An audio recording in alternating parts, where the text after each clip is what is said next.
Hello all. Today we're going to make a prediction. Russia will join the European Union within 30 years, or at least they'll be trying to join by then. This strikes me as fairly obvious, but most media outlets and the countries in question are trying to tell you a different story.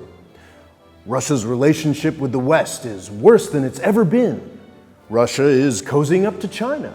The Shanghai Cooperation Organization is forming a new power base that will rival NATO and the United States.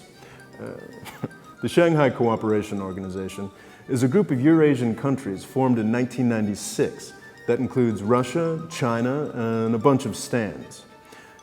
We're apparently supposed to believe that the SCO has some sort of new significance. This is ridiculous, and most of the people trying to sell you that story know it.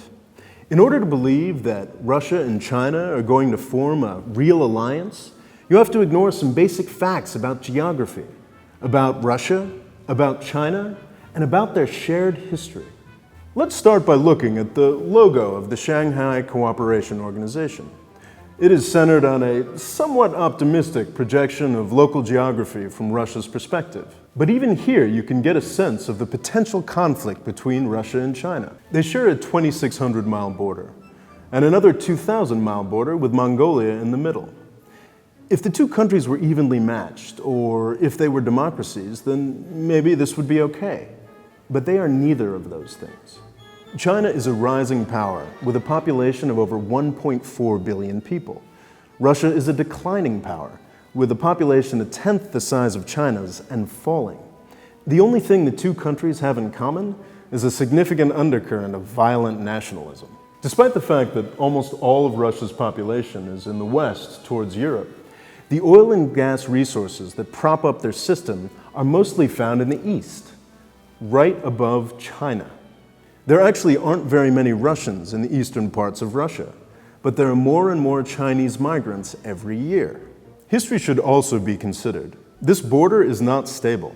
Russia and China have been fighting over it for centuries. Russia took over 350,000 square miles of Chinese territory at about the same time that China lost Hong Kong and Taiwan. China has since regained Hong Kong, and it is almost certain that they will eventually get Taiwan, so... As Russia gets weaker and more dependent on China, there is no reason these border issues won't get revisited. In fact, thanks to Putin, the Russian border is kind of an open issue again. And make no mistake, Russia is becoming more dependent on China. Europe is getting greener, which means it's becoming less and less reliant on Russia's dirty carbon-based energy sources. China just wants more and more of those resources. In a decade or two, Russia's elite may be as dependent on China as Saudi Arabia's rulers are on the United States. China would love a stronger and more integrated Shanghai Cooperation Organization. Any sensible Russian planner should find that prospect terrifying. The EU is not Russia's enemy. In fact, the EU may be Russia's only hope. In dealing with the European Union, Russia is still the big dog. Russia still has a larger population than any European country, and it still has a very significant economy. The Shanghai Cooperation Organization is not an alliance for Russia. It is an invitation to be a satellite. If Russia can get into the EU, it will be a partner and may have a future as something more than just a petrostate.